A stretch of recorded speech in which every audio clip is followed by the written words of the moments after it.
आपका अपना YouTube channel एग्जामदीप। आज बात करेंगे हम भाई करंट अफेयर की। जो करंट अफेयर हमारे जो 1 अक्टूबर से 10 अक्टूबर के बीच में हैं और 11 अक्टूबर का करंट अफेयर भी इसमें जो हमने इंक्लूड कर लिया गया है। तो एक कुल मिला के 11 दिन का जो करंट अफेयर है और सभी चीज़ों को देखेंगे। एक एक चीज़ को current affair with static G के देखेंगे। तो इसमें देखो साइंस टेक का हो गया, पॉलिटी हो गया, हिस्ट्री हो गया। तो सारी इनकी जो करंट अफेयर के साथ इनकी स्टैटिक जी को भी क्रिएट करेंगे।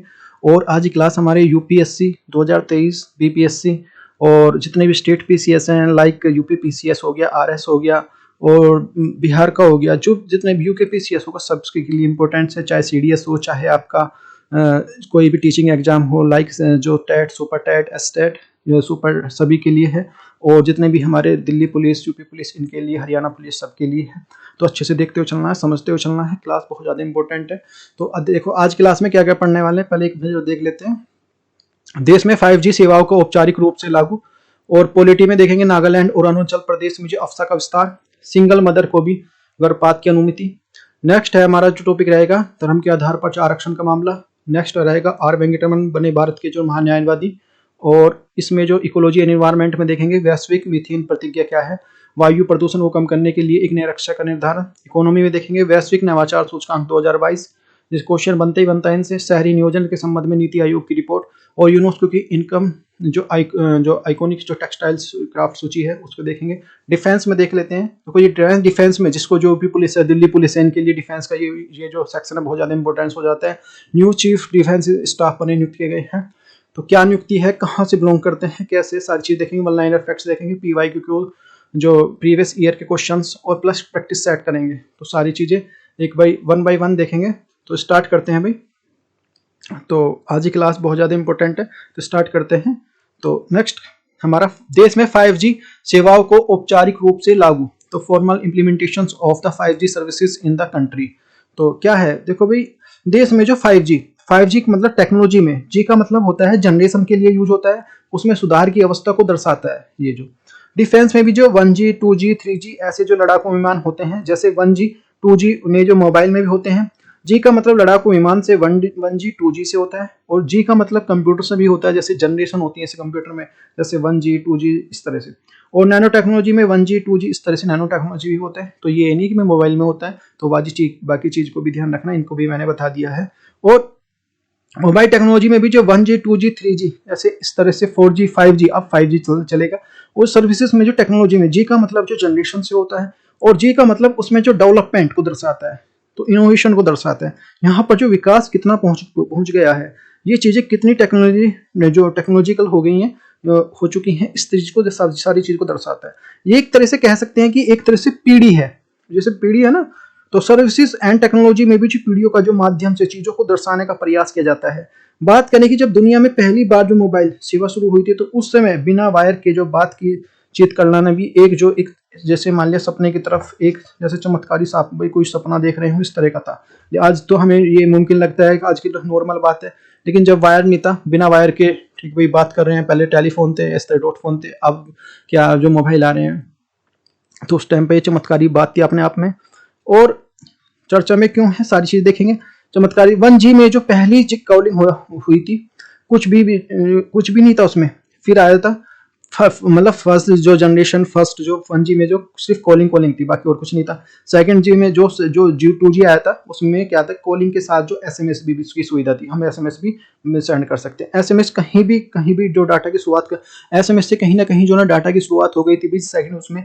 तो 2G से जो डाटा की शुरुआत होती है और इसमें जो 64 kbps की स्पीड का जो डाटा जाता है, यहाँ पर जो 144 kbps बराबर होता है, मतलब 2.5G का मतलब इसका होता है। और जो 3G में जो स्पीड इससे ज्यादा है, 3G में जो स्पीड थी इससे ज्यादा थी। और 3G में जो इसकी ज्यादा डाटा जरूरत पड़ेगी सी, भाई सीधी सी बात है, ज्यादा है तो ज्यादा डाटा की जरूरत पड़ेगी। और 3G में जो है MMS में और वीडियो कॉलिंग की और स्टार्टिंग हो गई थी। और 3G में जो हम 2 Mbps की स्पीड पर पहुंच गए थे। फिर हमने जो देश में आया था हमारा 4G, और 4G का मतलब होता है 100 Mbps, 100 का मतलब 100। और जो 100 Mbps में वीडियो कॉलिंग की जो यहाँ पे क्वालिटी की बात की ज़्यादा की होती है, बफरिंग ज़्यादा नहीं होती इसमें। लेकिन ऑनलाइन जो क्लासेस पॉसिबल हो पाई इसकी वजह से। और 4G में ही जो ऑनलाइन क्लासेस या जो टेलीकम्युनिकेशंस के साथ बहुत सारे जो खुलने लगे, और 4G के आने के बाद ही जो देश में जो बहुत सारे जो डिजिटल बदलाव आए हैं। लेकिन अब हम बात करने जा रहे हैं वो है 1 Gbps। 1 Gbps का मतलब होता है 1 सेकंड में जो इतनी स्पीड होगी। देखो बहुत अच्छी है ये जो इंफॉर्मेशन है। एक जनरली इंडिया में देखी जाए कोई भी 4 GB की अगर कोई भी है, मान लिया मूवी को उसको डाउनलोड करना है, तो बटन दबाते ही जो वो 4-5 सेकंड में डाउनलोड हो जाएगी। अभी जो लेती है ना भाई, हो सकता है 10-15 मिनट ले जाए, लेकिन अब वो 4 सेकंड के आसपास हो जाएगी। तो इतनी स्पीड है, देख सकते हैं। सारे इसके ड्रॉबैक देखेंगे, सारे इसके बेनिफिट देखेंगे स्टेप बाय स्टेप। अगर ये आ गया तो बड़ी है, बहुत बड़ी बात होगी, क्योंकि कोई भी व्यक्ति घर से जो गाड़ी को ऑपरेट कर सकता है इसमें। तो गाड़ी के लिए जितनी भी ड्राइवर की जरूरत नहीं पड़ेगी, तो बहुत अच्छा फीचर आने वाला है। तो गाड़ी में जो ड्राइवर की जरूरत नहीं होगी। इतनी ही नहीं, जैसे अमेजन हो गया, फ्लिपकार्ट हो गया, ऐसी ये कंपनी जो है, ये ई कॉमर्स कंपनी, जिन्हें हम ई कॉमर्स कंपनी कहते हैं, जो अपना प्रोडक्ट सेल करती हैं, तो इनमें भी पता क्या होगा कि सामान के लिए ना डिलीवरी की जरूरत नहीं पड़ेगी। हो सकता है कि जो आप कोई भी है ना सामान कोई भी और मुश्किल से मुश्किल मंगाए और 2 सेकंड में आपके पास आ जाए, वो दरवाजे के बाहर। यानी कि ये आएगा VAV के द्वारा, यानी कि अनमैन व्हीकल्स, मतलब ड्रोन के द्वारा आपके पास पहुंच जाएगा। ये लेकर खड़ा होगा आपके पास। केवल दो घंटे में ही हो सकता है कि 2 घंटे में, कोई ज्यादा दूर का 2 घंटे में आ जाए, तो 15 मिनट के आसपास आ जाएगा। अभी जो 2-3 दिन लग जाते हैं, ये 4 ज्यादा दिन लग जाते हैं, तो हाँ ये इतना इसी को जो ये 5G से पॉसिबल है। ऐसा भी भविष्य में संभव है, क्योंकि जो इसकी स्पीड जो माध्यम से जो कनेक्टिविटी जो बेटर हो जाएगी, इससे कनेक्टिविटी बेटर हो जाएगी, तो कनेक्शन जो ब्रेक नहीं होगा।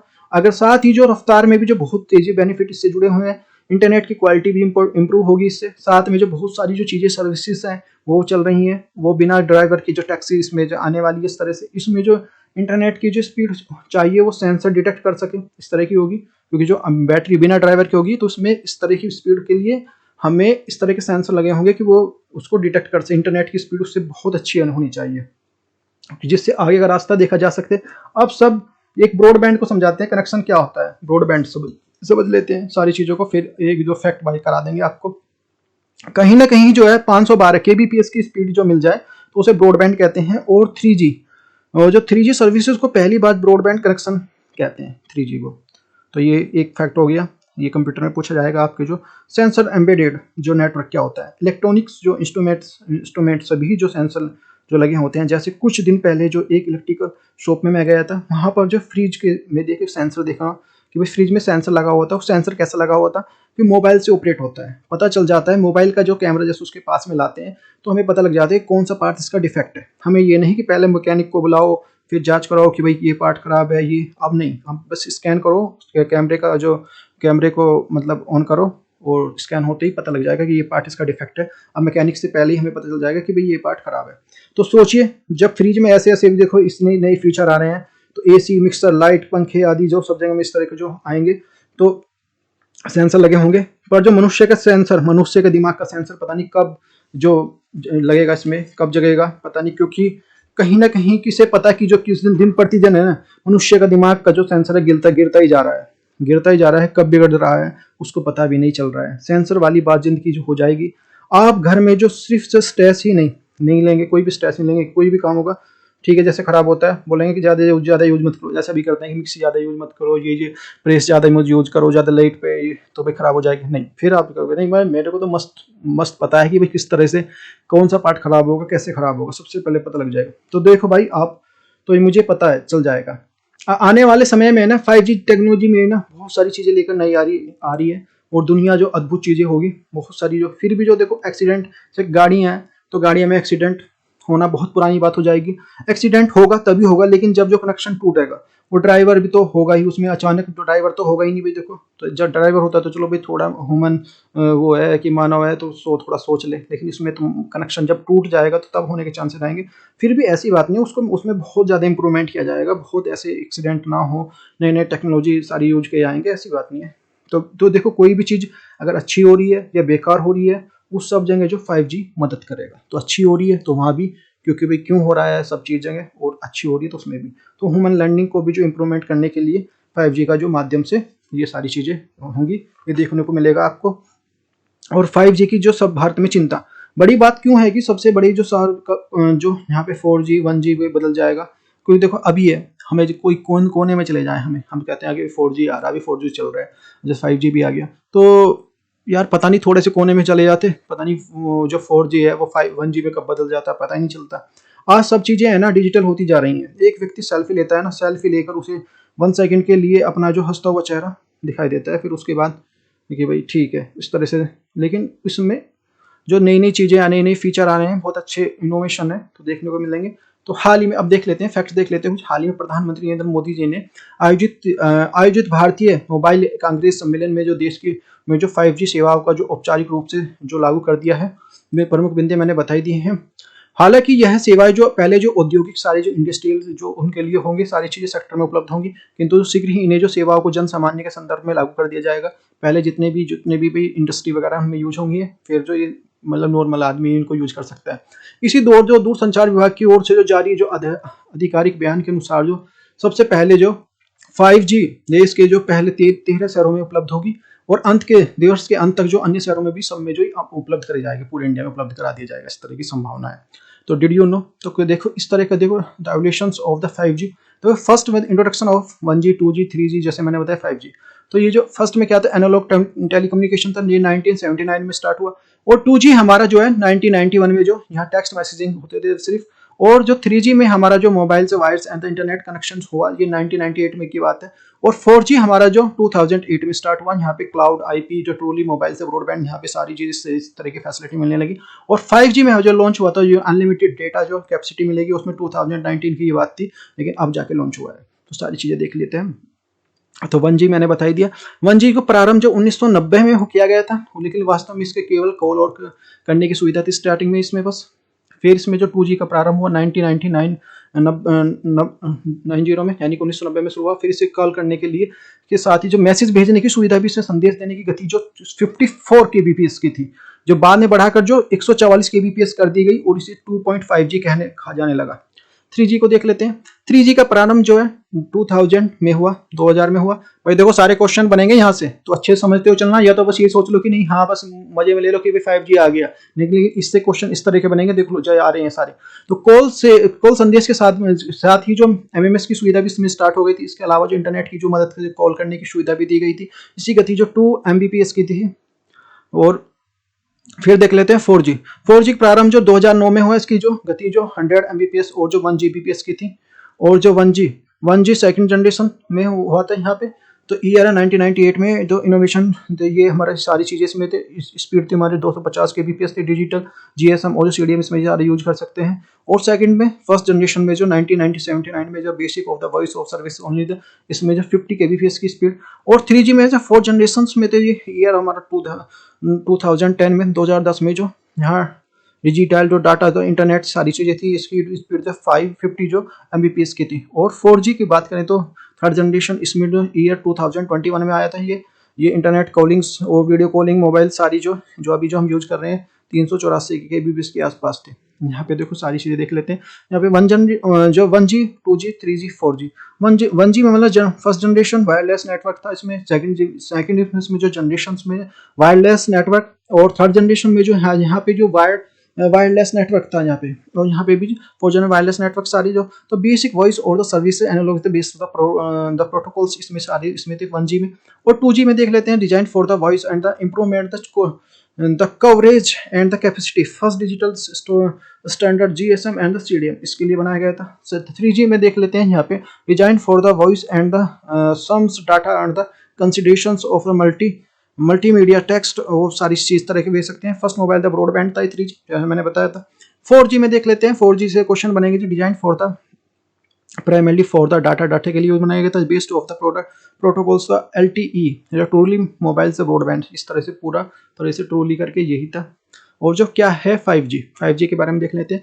5G जो 5वीं पीढ़ी का जो मोबाइल नेटवर्क है, यहाँ पे जो 1G 2G 3G 4G network के बाद ये जो वैश्विक वायरलेस नाम जो मानक है, यही पे LTE यानी कि लॉन्ग टर्म जो इनोवेशंस यहाँ पे जो मोबाइल ब्रॉडबैंड नेटवर्क के नवीनतम अपग्रेड है जो 5G को देख लेते हैं। फिफ्थ जनरेशन ईयर 2020 में डिजाइन फॉर द कनेक्टिविटी तो इंटरनेट वन जो वीडियो कॉलिंग्स हो गया, मोबाइल हो गया, 3D SD जो क्लाउड कंप्यूटिंग्स और जो गेमिंग सारी इस चीज़ के लिए यूज होगा। इसके लिए स्पीड थी यहाँ पे जो जो 6400 किलो Mbps, ये जो इस तरह की। और जो 5G तकनीक के साथ साथ एक नई तरह की जो वायरलेस कनेक्टिविटी के साथ जो शुरू होने जा रहा है, इसकी स्पीड जो इतनी होगी कि जो घटनाओं के घटने की सूचना पहुंचने के लिए समय न के बराबर होगी। जैसे अभी देखते हैं, हम टीवी पे देखते हैं, तो पहले क्या था, पहले हम देखते थे, देखा ना, उसमें जो टीवी पे होता है और जो रेडियो पे भी सुनते हैं तो डिफरेंस आता है काफ़ी। आपने देखा होगा, क्रिकेट मैच देख लेते, ज़्यादा क्रिकेट से ज़्यादा जुड़े हुए हैं तो उसमें देख लेते हैं। और एक बंदा अगर मान लिया वहाँ पे लाइव देख रहा है, वहाँ पे मैदान में देख रहा है, तो उसका अलग डिफरेंस आता है। तो अब वो बिल्कुल नैनो पिको सेकंड से भी बहुत कम का बराबर होगा, उसमें बिल्कुल आपको तुरंत की तुरंत देखने को मिलेंगी सारी चीज़ें। तो ये इसका सबसे बड़ा जो अच्छा हुआ है।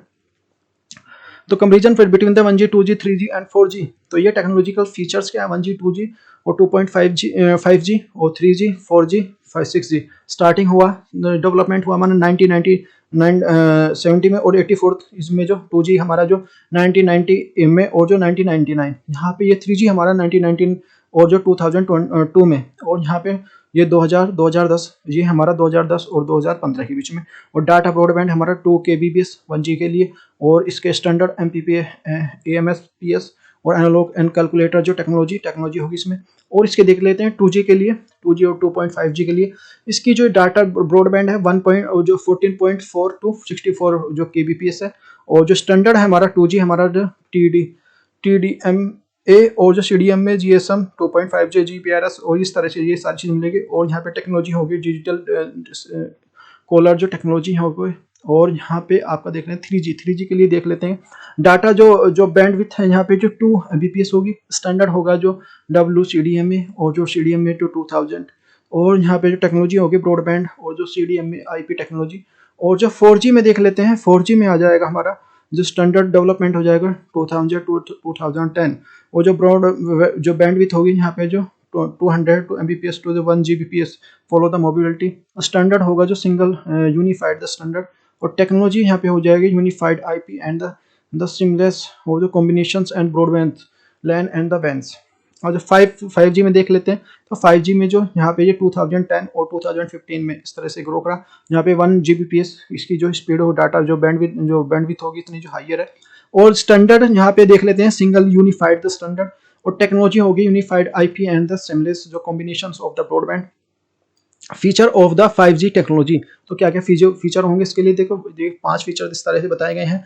तो लो टू जो जीरो जो लेटेंसी बिल्कुल जीरो होगी, इस तरह से Mbps की लेटेंसी होगी। इसमें जो इंक्रीज द कनेक्शन डेंसिटी, जल्दी से जल्दी हम ज़्यादा से ज़्यादा जो भी कनेक्ट कर सकते हैं, इससे लोगों को जो कनेक्ट होंगे।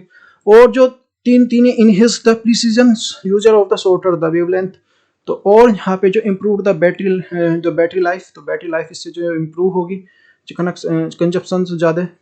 और यहाँ पे 5 है न्यू अपॉर्चुनिटी। यहाँ पे जो 5G will be the open the door, तो न्यू अपॉर्चुनिटीज होंगी, जितनी सारी चीज़ होंगी 5G के संदर्भ में। भारत की संभावित लाभ क्या कौन से हैं, तो ये देख लेते हैं। 5G इंटरनेट के जो of the things IoT, clouds, big data, कृत्रिम जो बुद्धिमत्ता IA, जो है हमारा आर्टिफिशियल इंटेलिजेंस, एंड जो कंप्यूटिंग के साथ जो फिफ्थ जी जो चौथी औद्योगिक क्रांति का एक महत्वपूर्ण जो प्रवर्तक हो सकता है। जी के जो प्राथमिक अनुप्रयोग में एक जो सेंसर बोर्ड पर नेटवर्क, सेंसर एम्बेडेड नेटवर्क का जो कार्यान्वयन में होगा, जो विभिन्न क्षेत्रों में जैसे विनिर्माण, उपभोक्ता, टिकाऊ वस्तु और जो कृषि आदि के वास्तविक समय पर सूचना की जो प्रसारण की अनुमति देगा। यहाँ पे जो 5G परिवहन अवसंरचना का स्मार्ट बनाकर जो उसे आधुनिक कुशल बनाने के लिए मदद कर सकता है। 5G वाहन से वाहन और जो वाहन से अवसंरचना के माध्यम से सक्षम करेगा, और ड्राइवर को रहित कारों का जो निर्माण करने में मदद मिलेगा कि बिना ड्राइवर की जो आएंगी गाड़ी देखो इस तरह से मिलेंगी, क्योंकि देखो कनेक्टिविटी हाई हो जाएगी तो कोई प्रॉब्लम नहीं होगी। तो 5G नेटवर्क जो है मोबाइल बैंकिंग और जो स्वास्थ्य सेवा आदि की जो पहुंच में भी सुधार करेगा जितनी भी है। 5G जो संदर्भ में भारत की चिंताएं कौन कौन सी है भारत की, तो जब भारत में जो कई क्षेत्र ऐसे हैं जहां पर जो दूरसंचार की क्रांति नहीं पहुंची है, वहां पर जिस तरह की 5G तकनीक वाले क्षेत्रों में अल्पकृत तो समानता बढ़ेगी कि एक तरफ तो आदमी बहुत ज़्यादा हाई फाई हो जाएगा, एक दूसरी तरफ जहाँ पे कनेक्टिविटी नहीं है वो और ज़्यादा अपने आप को भाई करेगा कि वो उस तरह का वो तो अलग ही ज़िंदगी में जी रहा है, एक तरफ पूरी हाई फाई एक, और एक उनमें जो बिल्कुल गैप बढ़ता चला जाएगा इस तरह से।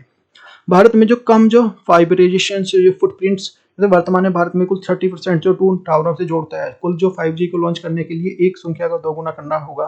और जो भारत की जो 5G स्पेक्ट्रम मूल्य है वैश्विक औसत कई गुना से महंगा है। यह है भारत के नकदी संकट को जूझ रहा जो दूरसंचार कंपनियों के लिए ये नुकसानदायक है। और 5G की टेक्नोलॉजिकल जो अपग्रेडेशन नहीं है कि पर्यावरण में कहीं जो यहाँ पे मानवीय जो स्वास्थ्य की क्षति पहुंचेगी, विशेषज्ञों के अनुसार जो 5G में आने वाली हृदय के संबंध में देखने को मिल सकती हैं। इससे जो 5G है तो इससे देखो बहुत सारी जो रेडिएशन निकलती हैं उसे देखने को मिल सकती हैं, जो हमारे हार्ट को काफ़ी जो भाई हार्म पहुँचाएंगी इस तरह की।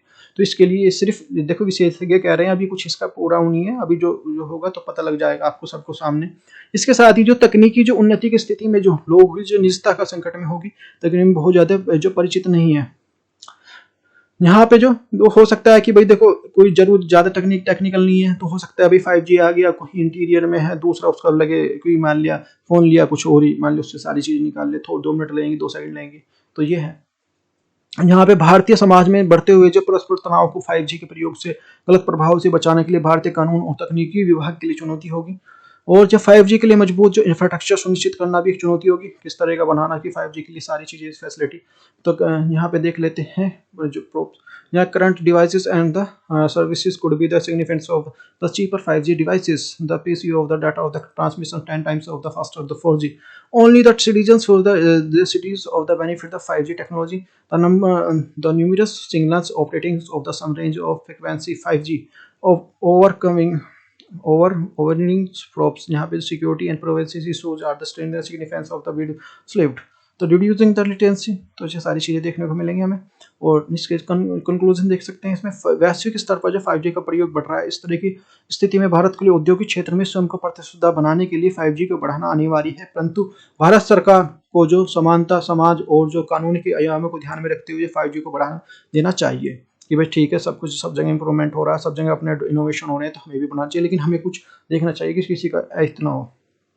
भारत सरकार को 5G के जो सपने को जो सरकार करने के लिए अपने स्थानीय 5G हार्डवेयर निर्माण के लिए अभूतपूर्व दर के प्रोत्साहित करने के लिए बढ़ावा देना आवश्यकता है।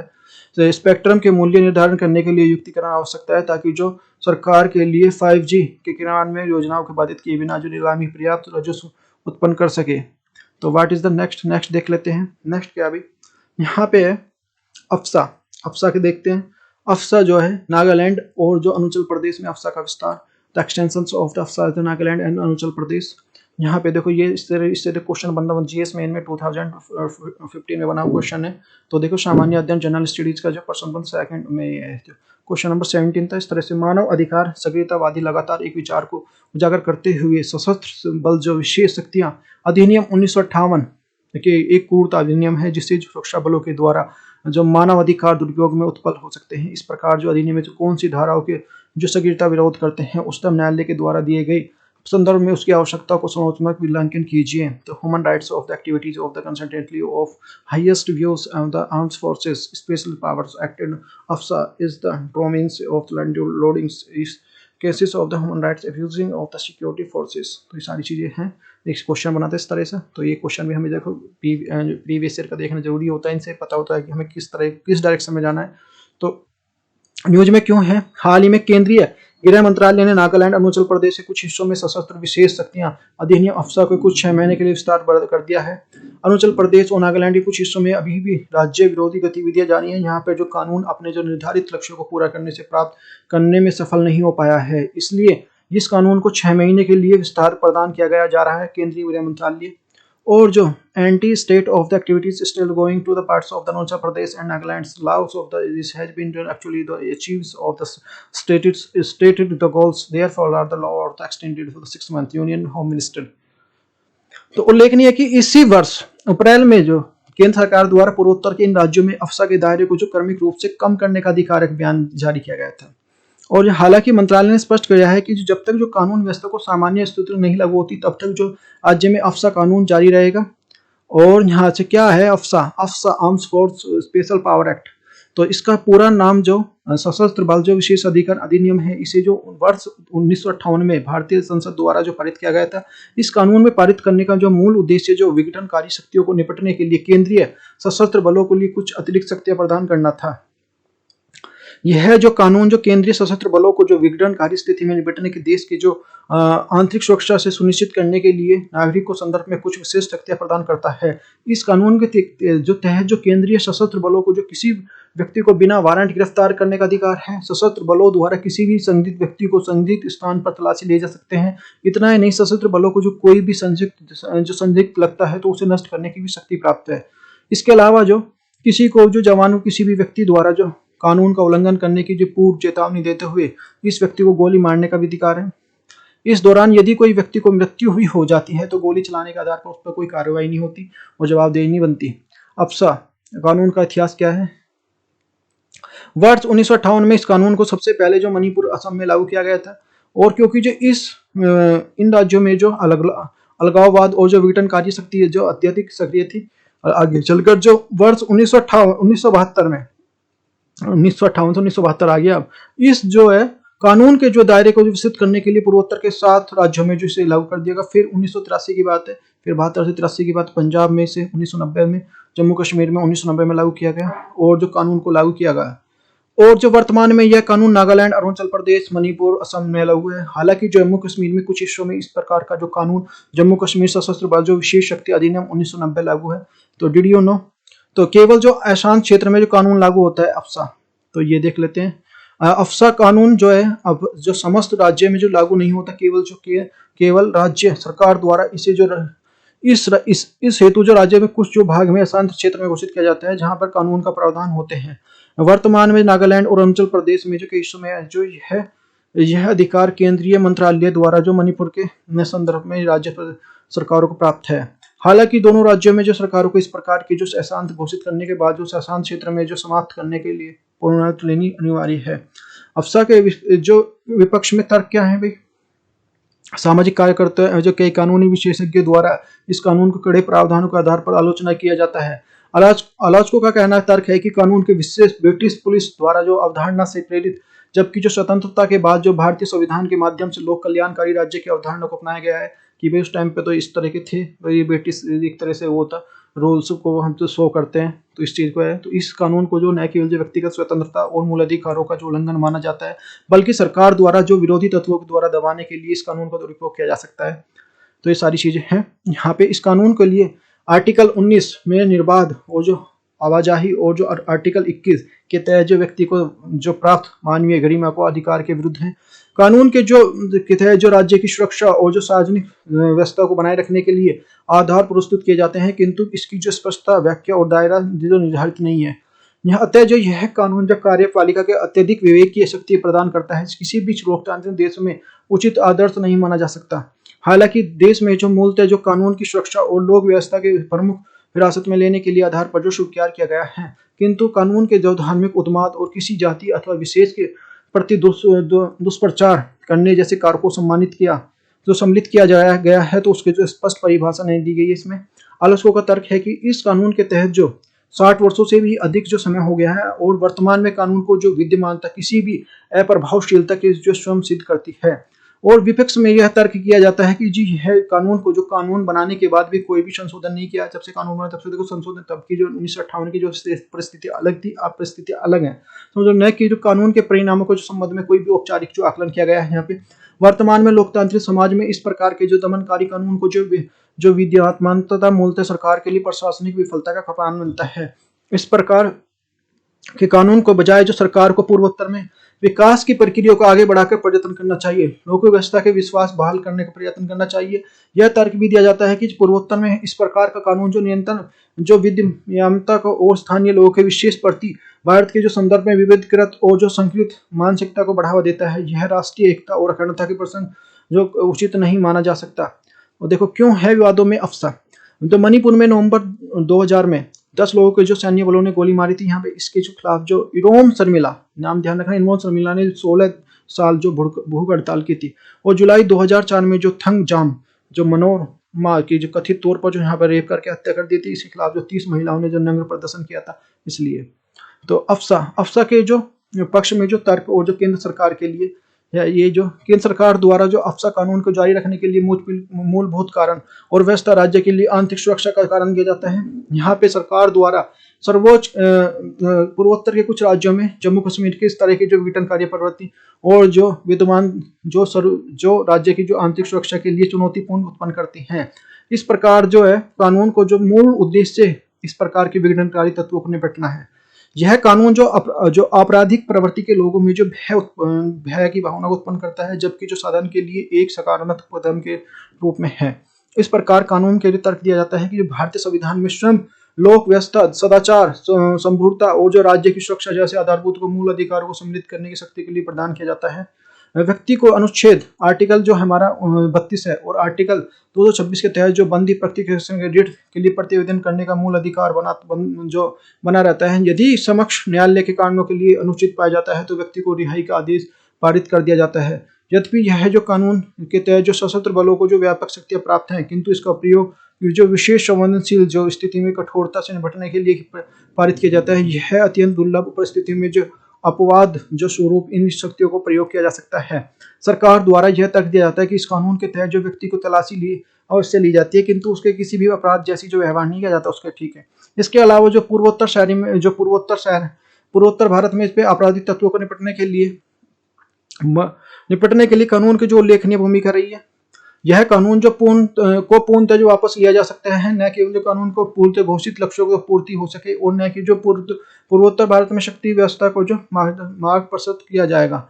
यह पक्ष है कि जो एक कानून के जो नकारात्मक प्रभाव को जो संबंधित मूलतः जो संभावना पर आधारित है, इसमें जो कानून के सकारात्मक और जो व्यावहारिक परिणाम की अपेक्षा हो जाती है।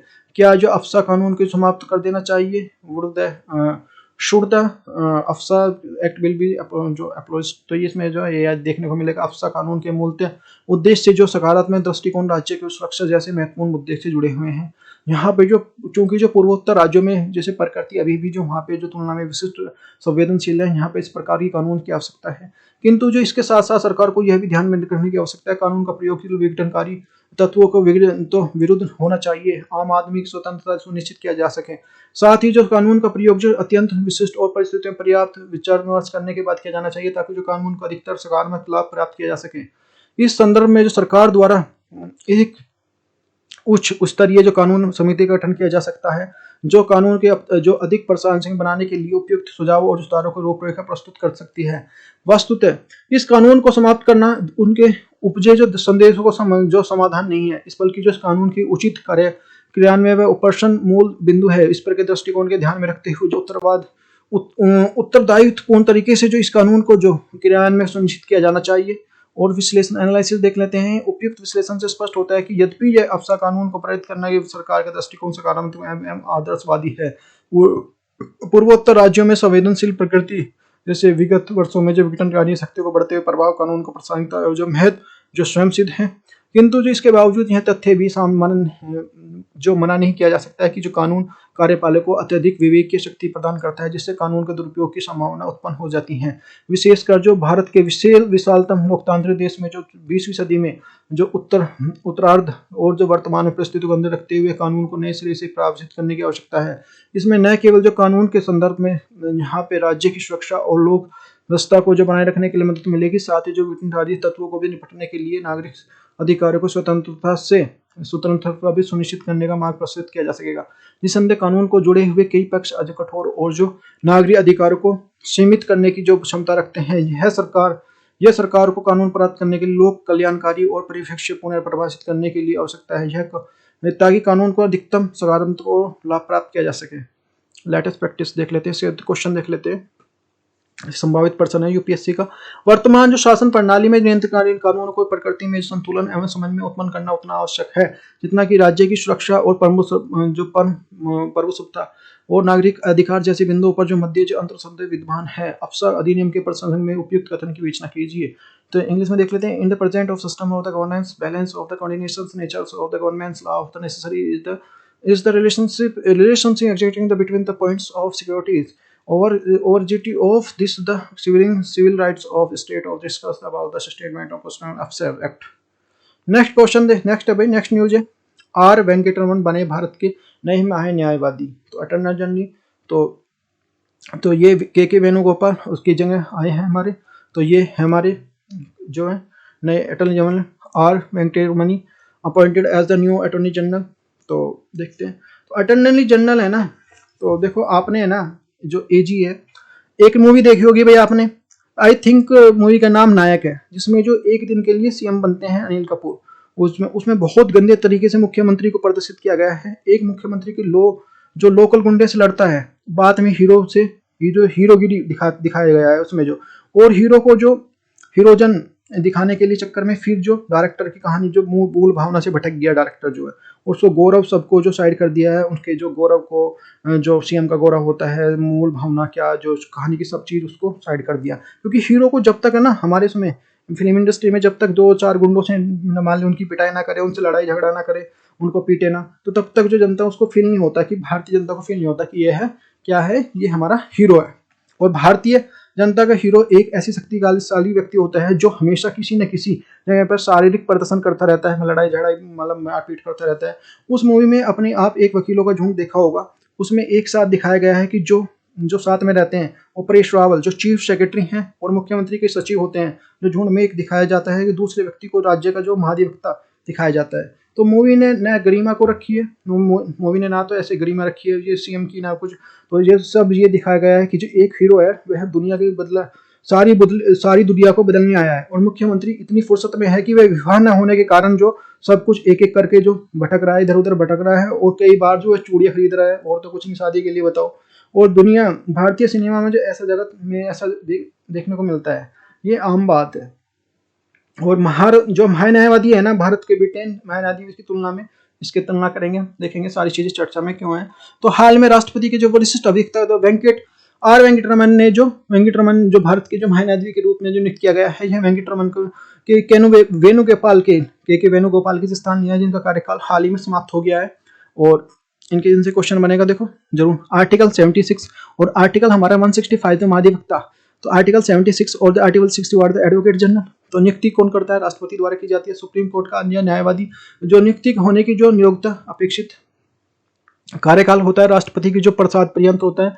और प्रमुख कार्य का जो भारत सरकार द्वारा वकील एवं जो कानूनी विशेषज्ञ संसद की कार्यवाही को भाग लेने का जो अधिकार, किंतु मतदान नहीं कर सकता। ये ध्यान रखना, ये क्वेश्चन बार बार पूछा जाता है। यहाँ पे भारत की किसी भी जो न्यायालय में जो सुनवाई करने का जो अधिकार प्राप्त है, महान्यायवादी जो भारत सरकार को विधि जो अधिकारी है और कानून संबंधी विषयों पर जो भारत सरकार को सलाह देता है। महान्यायाधीश की भूमिका जो सलाहकारी की जो प्रकृति की होती है, जिससे जो भारत सरकार द्वारा महान्यायाधीश की सलाह पर मानने के लिए बाध्य नहीं होता है। महान्यायाधीश सुप्रीम कोर्ट में भारत सरकार के जो विरुद्ध प्रस्ताव किए गए सभी मामलों के लिए भारत सरकार की तरफ से उपस्थित होता है। महान्यायवादी जो है भारत सरकार द्वारा संबंधित किसी भी मामले उच्च न्यायालय से उपस्थित हो सकता है।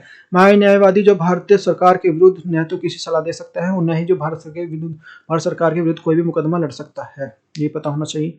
और हालांकि जो वह भारत सरकार के अलावा जो अन्य मामलों में किसी भी एक वकील के रूप में जो किसी भी कोर्ट में प्रस्तुत हो सकता है, किंतु ऐसे इस हेतु से भारत सरकार की अनुमति लेने की आवश्यकता लेनी अनिवार्य होती है।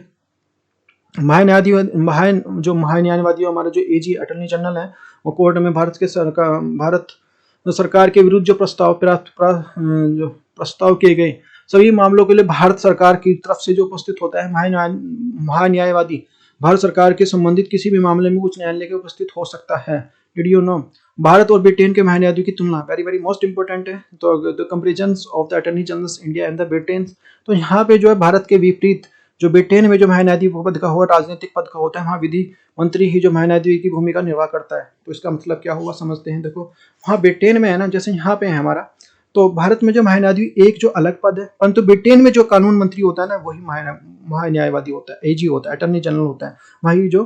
तो मतलब ये ब्रिटेन का कानून मंत्री ही जो वहाँ का एक वकील जो कानून मंत्री होगा ना, वो वकील होगा जो। और आज का तो देखो भाई, आजकल देखो ना आप, देखो लाइक और शेयर कमेंट नहीं कर रहे हो, तो मैं समझ रहा हूँ कि देखो देसी घी सबको हजम नहीं होता, तो देखो की आपूर्ति आपकी नहीं हुई है।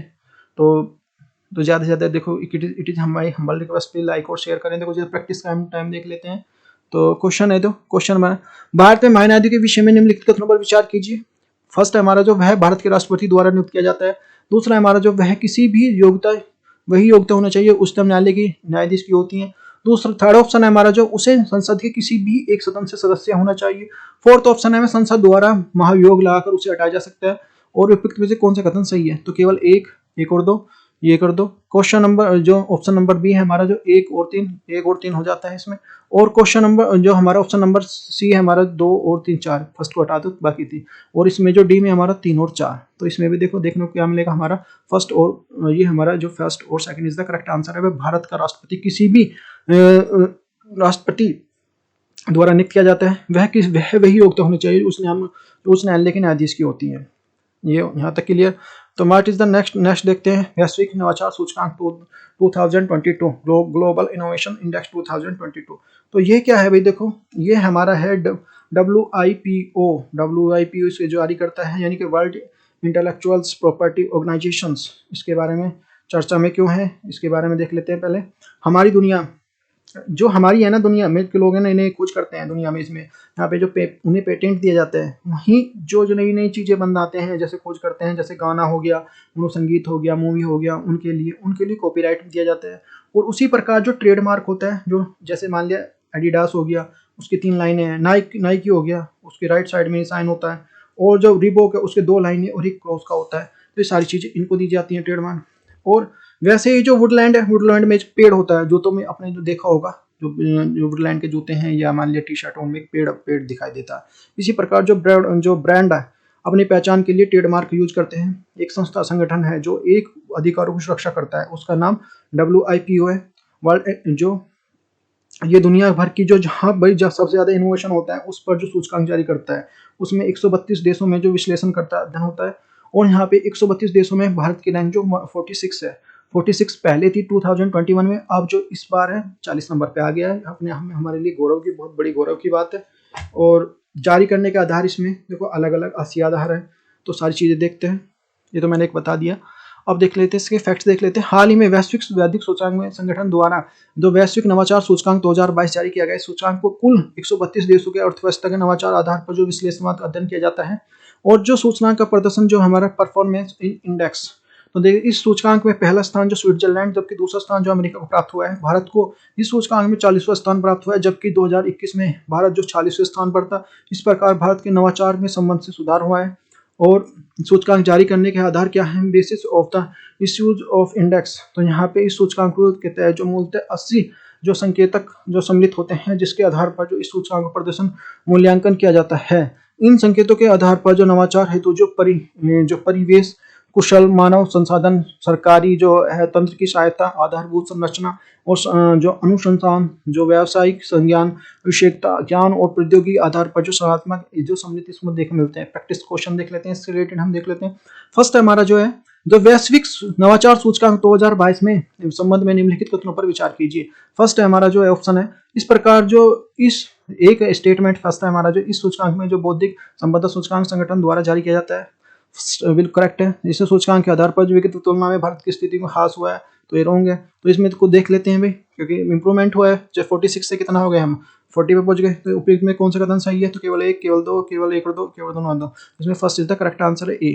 तो ए इज द करेक्ट आंसर। इसमें देख लेते हैं व्हाट इज द नेक्स्ट देख लेते हैं वैश्विक मीथेन प्रतिज्ञा। तो ग्लोबल मीथेन, तो ये क्या है इसके बारे में देख लेते हैं, चर्चा में क्यों है, ये सारी चीजें हैं।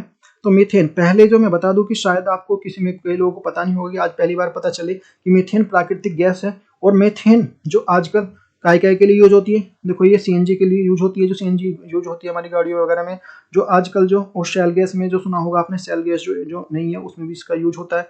और गोबर गैस है उसमें मीथेन होती है। आजकल जो मीथेन गैस का यूज हाइड्रोजन निर्माण में भी किया जा रहा है। तो हाइड्रोजन बनाने के लिए भी इसका मीथेन गैस का यूज किया है। CH4 प्लस H2 देखा होगा, H2 बन जाएगी हमारी।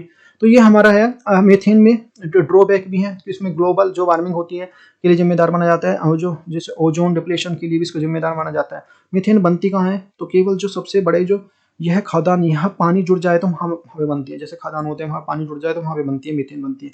दूसरा हमें दलदली भूमि हो, वहाँ पर जो सेलुलोज जब इकट्ठा हो जाता है तो वहाँ पर पानी की मात्रा में ज़्यादा होती है, तो वहाँ पे मीथेन बनती है। थर्ड है हमारा चावल, जैसे जो चावल की फसलें होती हैं जैसे जिनमें पानी ज़्यादा चाहिए होता है, तो वहाँ पे जब पानी इकट्ठा हो जाता है तो वहाँ पे पानी ये वहाँ बनती है, मीथेन बनती है। और चौपाई, जितने भी चौपाई हैं, मतलब जिनके 4 पैर वाले हैं, जो जितने भी जुगाली करने वाले जीव हैं, उन्हीं गोबर में बहुत अधिक मात्रा में मीथेन होती है। अब इससे फैक्ट देख लेते हैं।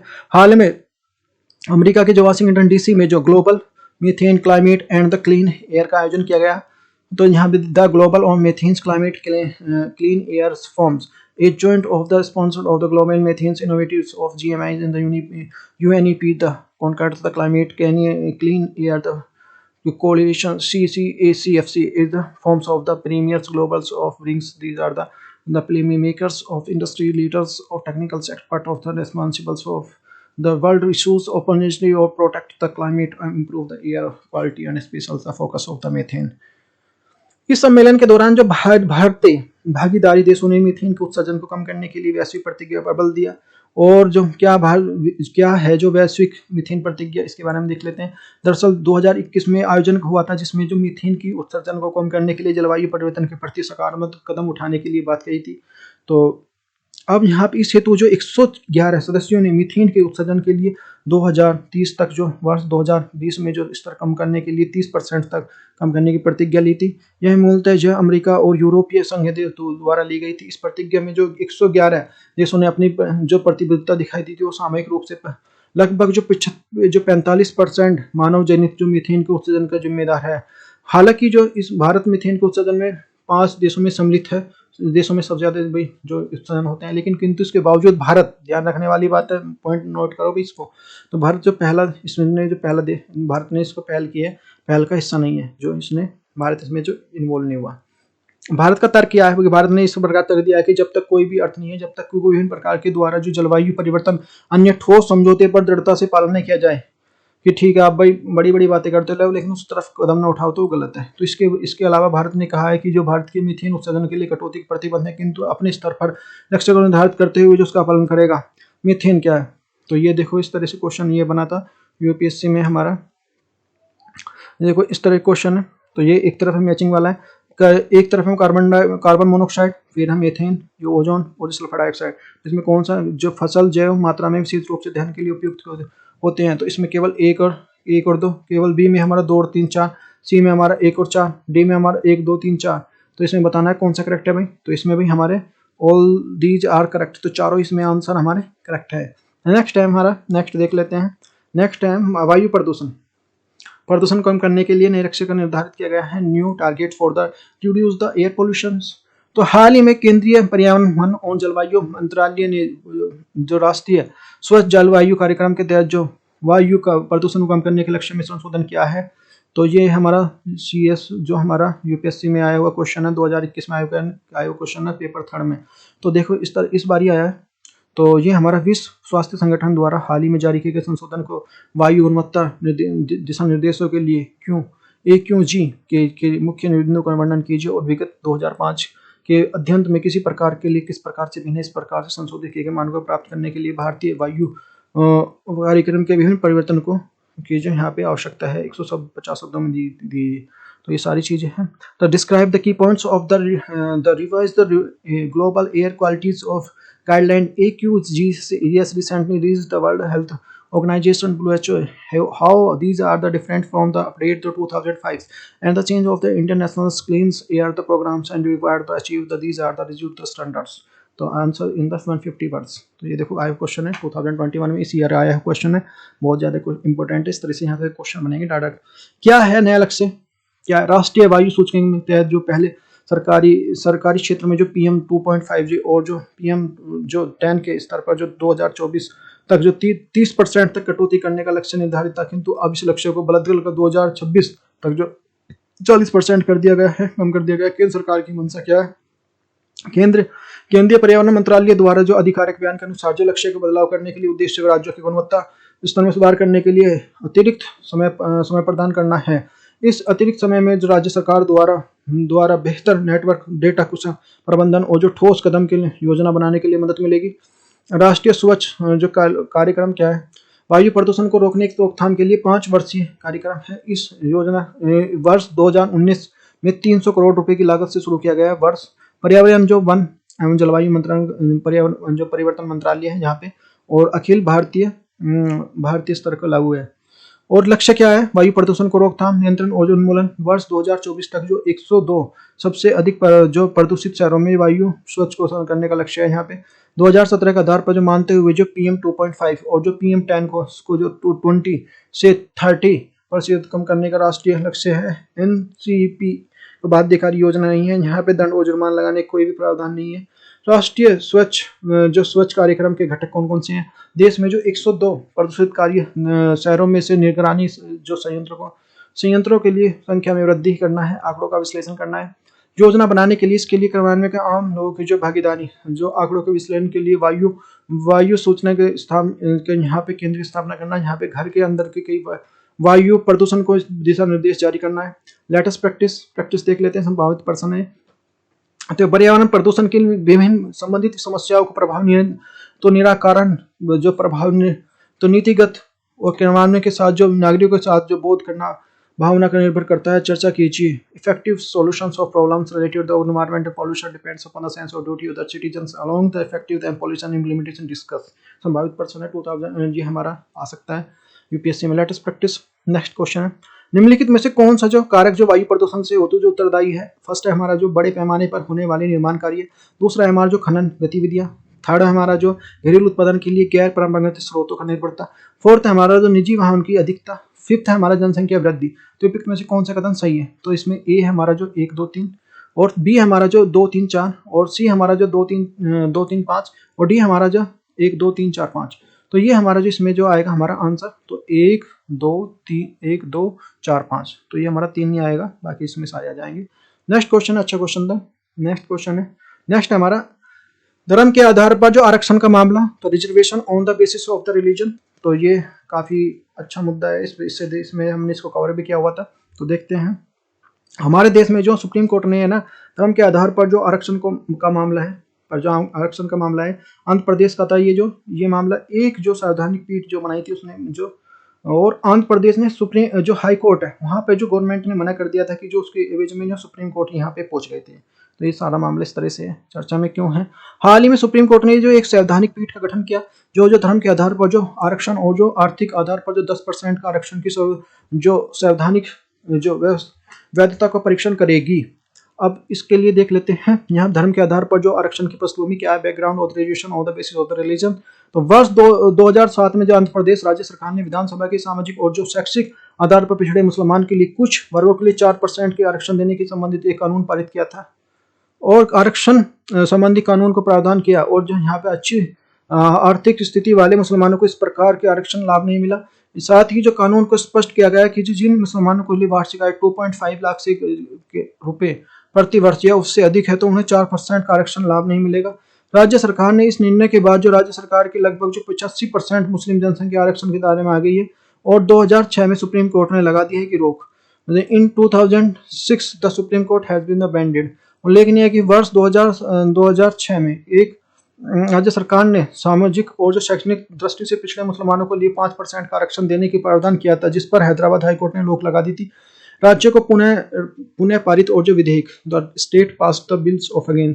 इसके बाद राज्य सरकार ने PS किसान समिति का गठन किया। इस समिति ने ऐसे मुसलमान वर्गों की पहचान की जो सामाजिक और जो शैक्षणिक दृष्टि से पिछड़े हुए और जो समिति ने इन वर्गों के लिए 4% आरक्षण देने की बात की सिफारिश की। समिति ने इस पर जो सिफारिश इस राज्य सरकार को स्वीकार कर लिया गया कि वर्ष 2007 में नया कानून पारित किया गया जिसे कोर्ट में मान्यता प्रदान की गई थी। हाई कोर्ट के असंवैधानिक घोषित कर दिया गया था 4% आरक्षण। तो ये देख लेते हैं राज्य सरकार ने इस आरक्षण निर्णय को राज्य सरकार ने हैदराबाद उच्च न्यायालय में चुनौती दी गई और जो उच्च न्यायालय ने धार्मिक आधार पर आरक्षण प्रदान किया जाने के मामले में बिंदु को स्वीकार करते हुए जो आरक्षण संबंधी कानून को असंवैधानिक घोषित कर दिया। इसके बाद राज्य सरकार ने उच्च न्यायालय के निर्णय के विरुद्ध जो सुप्रीम कोर्ट में अपील की और जहां पर सुप्रीम कोर्ट ने उस न्यायालय के निर्णय को उलट दिया।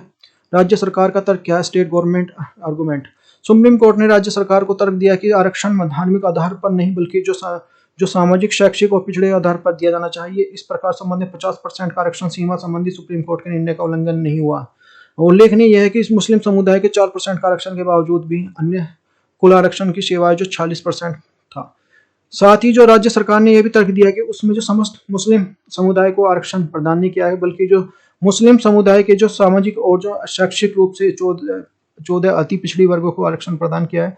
सुप्रीम कोर्ट ने क्या कहा था? तो सुप्रीम कोर्ट का हालांकि सुप्रीम कोर्ट ने अपने निर्णय में स्पष्ट किया कहा है कि आरक्षण केवल जो सामाजिक और जो शैक्षणिक पिछड़ेपन का ही होना चाहिए, किंतु यदि कोई समुदाय, वर्ग अथवा जो पंथ की जनसंख्या का एक बड़ा भाग सामाजिक और शैक्षणिक रूप से पिछड़ा हुआ है तो ऐसी स्थिति में समुदाय को पिछड़ा पहचान आरक्षण प्रदान करने के लिए राज्य सरकार के निर्णय को बाधित नहीं कर सकती।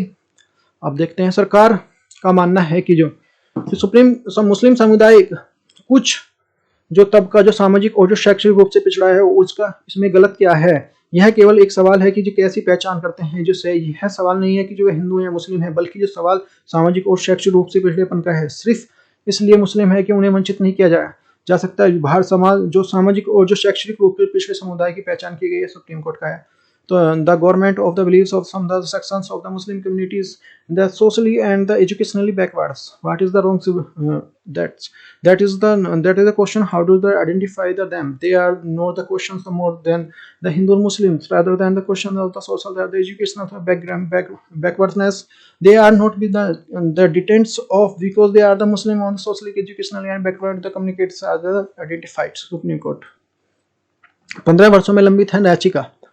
तो petition is the pending 15 years। इसके बाद जो पुणे सुप्रीम कोर्ट में जनहित याचिका जारी की गई थी, जिसमें धर्म के आधार पर जो आरक्षण देने के बाद में राज्य सरकार के निर्णय को असंवैधानिक घोषित करने की मांग की गई थी। वर्तमान में सुप्रीम कोर्ट में याचिका जो संवैधानिक पीठ के माध्यम से सुनवाई कर रहा है। हालांकि याचिका सुप्रीम कोर्ट में 15 वर्षों के भी है, अभी भी समय की लंबित पड़ी हुई है। इस याचिका के लिए सुनवाई सुप्रीम कोर्ट की हालिया उस कवायद का हिस्सा है जिसमें कि सुप्रीम कोर्ट ने लंबित याचिका के मामलों में तीव्रता को सुनवाई करने के लिए प्रतिबद्धता प्रकट की है। आंध्र प्रदेश नहीं है एकमात्र राज्य। Andhra Pradesh is not the only state. उल्लेखनीय है कि जो इस प्रकार जो धार्मिक वर्ग के लिए चिंतित करने आरक्षण को कम करने के लिए आंध्र प्रदेश एकमात्र जो राज्य नहीं है। यहाँ पे पश्चिम बंगाल, केरल, तमिलनाडु हो गया, मध्य प्रदेश राज्य में इस प्रकार जो व्यवस्था है। हालांकि जो धार्मिक आधार पर जो आरक्षण का आधार बनाकर जो न्यायालय की चुनौती केवल जो आंध्र प्रदेश सरकार के निर्णय को दी गई है। तो ये सारे नेक्स्ट देख लेते हैं। इसमें द सिंगल मदर्स को भी गर्भपात की अनुमति। तो single mother is allowed also allowed to have the abortion. तो ये चर्चा में क्यों है? हाल ही में सुप्रीम कोर्ट ने सिंगल मदर एकल माता को गर्भपात करने की अनुमति दे दी है। तो क्या है सुप्रीम कोर्ट ने क्या है ये? सुप्रीम कोर्ट ने एक जनहित याचिका में सुनवाई करते हुए कहा कि देश की महिलाओं को विवाहित और जो अविवाहित को कानूनी रूप से जो गर्भपात करने का अधिकार है। इसमें कोई फर्क नहीं पड़ता कि महिला का विवाहित है या नहीं है, क्योंकि जो कानूनी रूप से गर्भपात कराने का तरीका अनुच्छेद आर्टिकल 21 के अनुच्छेद मानवीय गरिमा और चयन के आधार पर अंतर्गत सम्मिलित है। किसी प्रकार की महिला को वंचित नहीं किया जा सकता, चाहे वो भाई मैरिड है अनमैरिड है, क्योंकि देखो आजकल लिव रिलेशन से में होते रहते हैं। तो इसके अलावा सुप्रीम कोर्ट ने सिंगल मदर को जो गर्भपात करने की अनुमति दे दी है। गर्भपात कानून जो 1951 के अनुच्छेद आर्टिकल जो 14 है के अनुच्छेद विधि के समानता समक्ष अधिकार को उल्लंघन माना, क्योंकि जो है सिंगल मदर को जो गर्भपात कानून अनुमति प्रदान नहीं करता है। हालांकि जो वर्ष 2021 में गर्भपात संबंधी जो किसी कानून को संशोधन किया गया था, किंतु जो सिंगल मदर संबंधी प्रावधान को इस प्रकार का अधिनियम संबंध में नहीं है किया गया है। इस प्रकार जो वर्तमान में गर्भपात कानून जो है 1971 के तहत जो सिंगल मदर को गर्भपात कराने का अधिकार प्राप्त हो गया है, और जो कानून में 24 सप्ताह तक गर्भपात कराने की अनुमति है। तो क्वेश्चन देख लेते हैं। गर्भ का चिकित्सीय समापन संशोधन अधिनियम 2021। तो जो मेडिकल जो टर्मिनेशंस ऑफ द प्रेगनेंसी अधिनियम 1971 के संशोधन है। गर्भनोदक विधि और जो उपकरण की विफलता के मामले में एक विवाहित और जो महिला द्वारा जो 20 सप्ताह तक गर्भ को जो समाप्त करने की अनुमति है। अविवाहित महिलाओं को भी जो गर्भ निरोधक विधि को विफलता के कारण जो गर्भावस्था के समाप्त करने की अनुमति है। अविवाहित महिलाओं को भी जो गर्भ निरोधक विधि की विफलता के कारण जो गर्भावस्था को समाप्त करने की अनुमति है। 20 से 24 सप्ताह तक जो गर्भ की समाप्ति के लिए 2 पंजीकृत चिकित्सा की राय आवश्यक है, और गर्भपात कराने के लिए महिला को का नाम जो सार्वजनिक कराने की अनुमति नहीं है। इस अपराध के लिए 1 वर्ष का कारावास या आर्थिक दंड। नेक्स्ट क्या है? शहरी नियोजन के संबंध में नीति आयोग की रिपोर्ट। क्या NITI Aayog reports on the urban planning. तो चर्चा में क्यों है यहाँ पे? हाल ही में जो नीति आयोग द्वारा जो शहरी नियोजन की एक जो संबंध में पुणे एक रिपोर्ट जारी की गई। इस रिपोर्ट में जो अधिकारी भारत शहरी नियोजन की क्षमता के द्वारा जो reforms in the urban planning और कैपेसिटी नाम है। उल्लेखनीय है कि इस रिपोर्ट में जो भारतीय जो आयोग ने एक रिपोर्ट जारी की गई थी। रिपोर्ट में जो विषय वस्तु जो मूलतः 2011 वर्तमान स्तर में तुलनात्मक अध्ययन में केंद्रित है। यहाँ पर जो निकट भविष्य के लिए शहरी नियोजन के कुछ सुझावों को जो भी दिया गया है।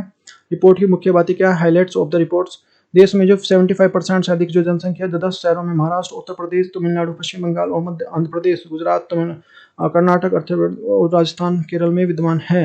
गोवा, तमिलनाडु, केरल, मध्य महाराष्ट्र और जो गुजरात जैसे राज्यों में शहरीकरण के स्तरीय औसत से ऊपर जो 40% से अधिक है। बिहार, उड़ीसा, असम और उत्तर प्रदेश जैसे शहरीकरण स्तर जो राष्ट्रीय औसत जो 31% से कम है। दिल्ली, दमन दीव और चंडीगढ़, लक्षद्वीप जैसे केंद्र शासित में शहरीकरण जो 75% से अधिक है। वर्ष 2011 में जो 2036 तक के दौरान जो भारत की कुल जनसंख्या 73% के लिए है, वहाँ पर शहरी विकास को जिम्मेदार होगा। शहरीकरण में भारत के सकल घरेलू उत्पाद जो जीडीपी है लगभग जो 60% का योगदान देता है। रिपोर्ट के जो सुझाव के लिए क्या suggestions of the mayors of reports. Report में भारत के अनुसार निकट भविष्य में शहरीकरण के लिए सकारात्मक और नकारात्मक दोनों प्रकार के परिणाम उत्पन्न हो सकते हैं। नीति तो के निकट भविष्य में उत्पन्न होने वाली संभावना चुनौतियों को रखते हुए किए जाने वाले यह परिणाम निर्भर करेंगे। उदाहरण के लिए कुशल मानव संसाधन माध्यम से गरीबी, बेरोजगारी और आर्थिक जैसे मुद्दों पर जो संबोधित करना इस प्रकार के संबंध में बढ़ता हुआ शहरीकरण एक सकारात्मक सिद्ध हो सकता है, किंतु यह जो संभावना को लाभ नहीं होता उठाया जा सकता न कि उपयुक्त मुद्दे पर जो विकराल रूप से उदाहरण कर सकते हैं, बल्कि जो पर्यावरण समावेशी विकास मुद्दों को बाधक बन सकते हैं। नीति आयोग ने अपनी रिपोर्ट में कहा कि जो बढ़ते हुए शहरीकरण का उचित लाभ उठाने के लिए शहर में शिक्षा, सड़क, पेयजल, विद्युत जैसी आधारभूत संरचना का विकास करने के लिए आवश्यकता है। साथ में जो वैश्विक स्तर पर तो प्रतिस्पर्धा, नवाचारी परिवेश, कुशल मानव संसाधन विकसित करने के लिए रणनीतिक कदम उठाने की आवश्यकता है।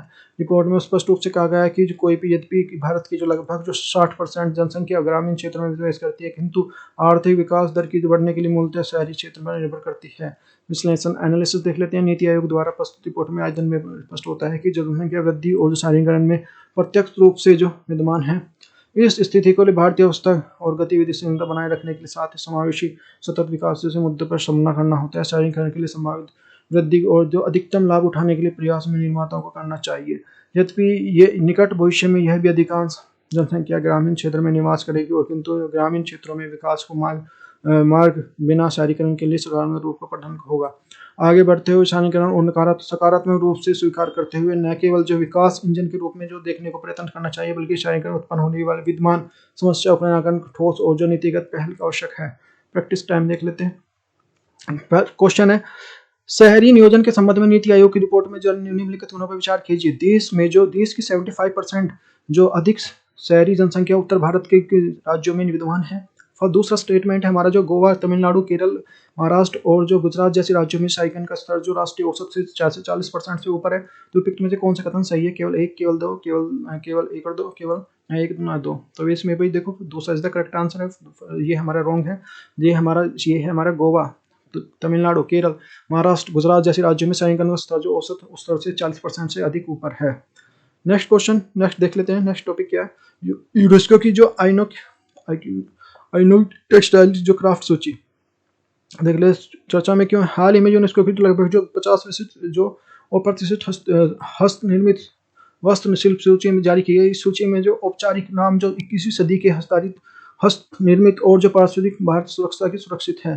प्रमुख बिंदी क्या है? वस्त्र उद्योग को जारी करने के लिए उद्देश्य भारत के लिए पारंपरिक वस्त्र शैली संरक्षण को लोकप्रियता के साथ जो पहचान प्रदान करना है। इस सूची में सम्मिलित वस्त्रों को संबंध में उसके इतिहास, जन प्रचलित और मान्यताओं को जो उल्लेखित किया गया है। उल्लेखनीय है कि यूनेस्को के समय समय पर जो विभिन्न प्रकार के इस प्रकार की सूची जारी करता है। तो इसमें देखने को मिलेगा, देखो ये जो है आपका वेरी मोस्ट इंपॉर्टेंट, ये आप मैच मिलाने के लिए आएंगे। जैसे हरियाणा का खीस है और जो हिमाचल प्रदेश का चंबा के रुमाल है, लद्दाख के जो थिंगा ऊन के जो टाई और वाराणसी के जो अवध जामदानी और तमिलनाडु के लिए डोर कढ़ाई और जो सुंगड़ी और सिगल रायकोट कलमकारी और जो हैदराबाद का जो हिमिल बुनाई, उड़ीसा जो बांदा टाई और जो डाई बुनाई और गोवा के लिए कुंभी बुनाई और जो गुजरात के लिए मशरूम बुनाई और पटोला, जो गुजरात के लिए हिमरू, पश्चिम बंगाल के लिए जो गरद कोरियल और कर्नाटक इलक्कल लबाड़ी बाजार कढ़ाई। तो नेक्स्ट है हमारा, नेक्स्ट इसके देखने को मिलेगा रिपोर्ट में दिए गए सुझाव कौन कौन suggestion in the made of the reports. United Nations UNESCO ने educational scientific and the culture organisation का फुल नेम है, तो इसका नाम पूरा नाम देख लेते हैं। United Nation educational scientific and cultural organisation, संयुक्त राष्ट्र शैक्षिक वैज्ञानिक एवं सांस्कृतिक संगठन, स्थापना 16 नवंबर 1945 को हुई थी। मुख्यालय पेरिस में है, पेरिस फ्रांस में है। सदस्य 193 सदस्य देश हैं। केम प्रस्ताव से इसकी जो ये हुई थी, फुल नेम ये बताई दिया मैंने। और जो केम प्रस्ताव क्या है, conference of the applied ministers and education, यूरोपीय देशों का जो 1945 में शैक्षणिक सांस्कृतिक संगठन की स्थापना का प्रस्ताव। नेक्स्ट देख लेते हैं, नए चीफ डिफेंस स्टाफ की नियुक्ति, appointment of the new chief defence staff. तो इसमें हाल ही में जो रक्षा मंत्रालय ने लेफ्टिनेंट जनरल जो अनिल चौहान को भारत के नए चीफ ऑफ डिफेंस स्टाफ के रूप में नियुक्त किया गया। उल्लेखनीय कि लेफ्टिनेंट जनरल अनिल चौहान कमान पूर्व जो सेनावृत्त प्रमुख रह चुके हैं। चीफ ऑफ डिफेंस स्टाफ की गठन जो सिफारिश 2011 में मंत्रियों के उस समूह ने की थी, जिसमें कारगिल समीक्षा के आधार पर 1999 रिपोर्ट में समीक्षा करने का दायित्व सौंपा गया था। और मंत्रियों के समूह के लिए इस chief of the defence staff का गठन जो सिफारिश पर की थी, जो तीनों सेनाओं के लिए माध्यम से सुनिश्चित करते हुए जो भविष्य में इस प्रकार की गतिविधि को बचाया जा सके।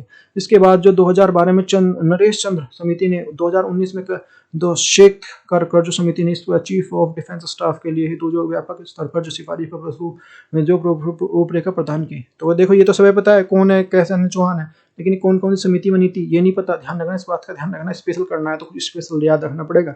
सीडीएस का गठन जो रक्षा मंत्रालय मिनिस्ट्री ऑफ द डिफेंस के तहत किया गया है, जिसके ये भारत का जल, थल और जलवायु एकीकरण के लिए महत्वपूर्ण भूमिका निभाता है, आपस में संपर्क करने का स्थापित करता है।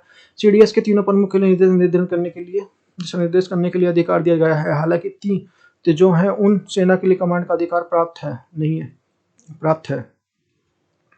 अब फैक्ट देख लेते हैं, फैक्ट वाले क्वेश्चन।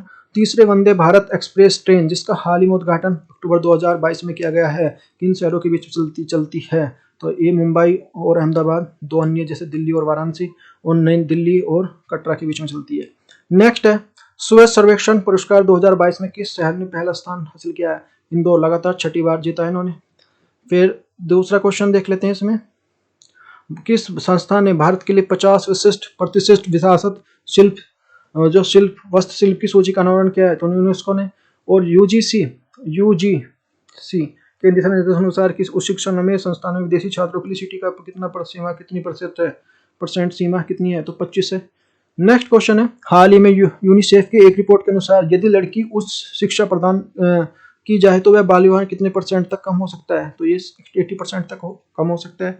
नेक्स्ट है, कावेरी नदी के लिए हाल ही में खोजा गया द पिंगेसियस जो इकारिया किस प्रजाति के संबंधित है? तो कैटफिश से संबंधित है। नेक्स्ट है, हाल ही में यूनिसेफ की रिपोर्ट के अनुसार यदि लड़कियों को तो ये इसमें क्या जाए 80% हो गई।